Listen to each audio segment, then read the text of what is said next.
পালা বদলের পর সাফাই অভিযানে চলল বুলডোজার। 26শে পালা বদলের পরই বাংলায় মুখ্যমন্ত্রীর নির্দেশে সোনার বাংলা করতে সাফাই অভিযান শুরু হলো রাজ্য জুড়ে সর্বত্র। তেমনি চিত্র দেখা গেল হাওড়া স্টেশন সংলগ্ন এলাকায়। আগেই বিজ্ঞপ্তি দিয়ে জানিয়ে দেওয়া হয়েছিল গঙ্গার পাড়ে গজিয়ে ওঠা অস্থায়ী দোকান মালিকদের।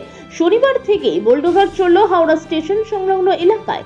হাওড়া স্টেশনের উল্টো দিকে গঙ্গার পাড়ে গজিয়ে ওঠা বেআইনি অস্থায়ী দোকান ও নির্মাণ ভাঙল রেল পুলিশ ও হাওড়া সিটি পুলিশের বিশাল ফোর্স আর্থ মুভারের সাহায্যে ভেঙে দিল প্রায় 100-এরও বেশি তৃণমূল জমানায় গজিয়ে ওঠা অস্থায়ী দোকান। প্রশাসন বেআইনি দোকান ভাঙতে এসে দোকানদারদের বিক্ষোভের মুখে পড়লেও বিশাল পুলিশ বাহিনীর কাছে সেভাবে প্রতিরোধ গড়ে তুলতে পারেনি বিক্ষোভকারীরা। এভাবেই বুলডোজার চলবে সারা রাজ্যে বেআইনিভাবে গজিয়ে ওঠা অস্থায়ী দোকানগুলিতে। হাওড়া থেকে প্রদীপ সেনগুপ্তের রিপোর্ট, সি প্রাইম নিউজ।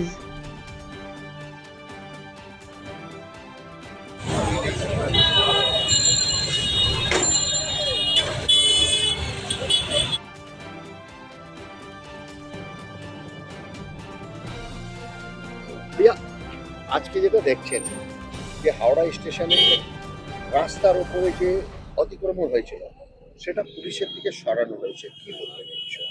দেখুন, দীর্ঘদিন এইভাবে গরিব লোকগুলো সবাই এখানে করে খাচ্ছে।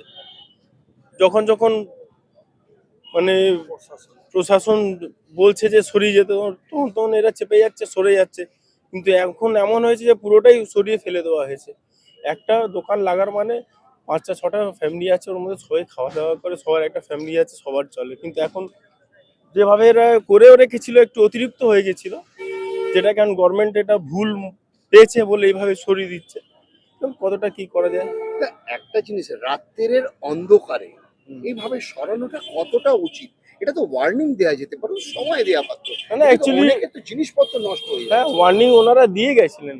ওয়ার্নিং ওনারা হয়তো 6 মাস 1 বছর থেকে দিয়েছেন, নোটিশও দিয়েছেন, 3-4 দিন আগে নোটিশ দিয়েছেন।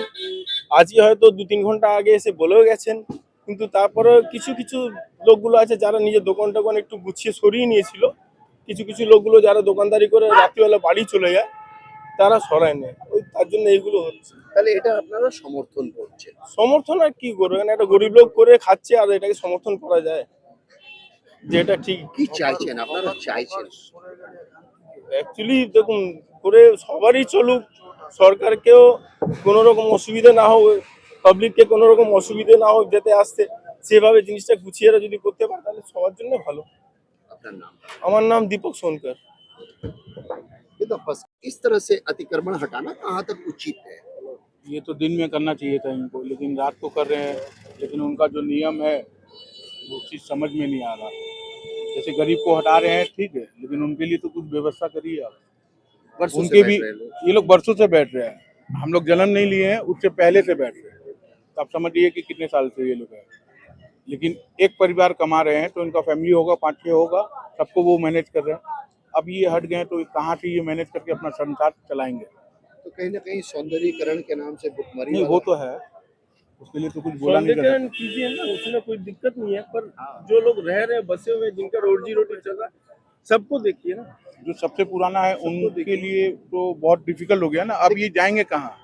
जैसे कि आप लोगों का भी दुकान है, तो सौंदर्यीकरण के लिए आप लोग दुकान के अंदर चले जाएंगे, सामने आप लोग भी सजा सकते हैं। वो चीज़ तो है, डेफिनेटली हम लोग तो करेंगे ही। आपका नाम दिया? मनीष कुमार सोनकर।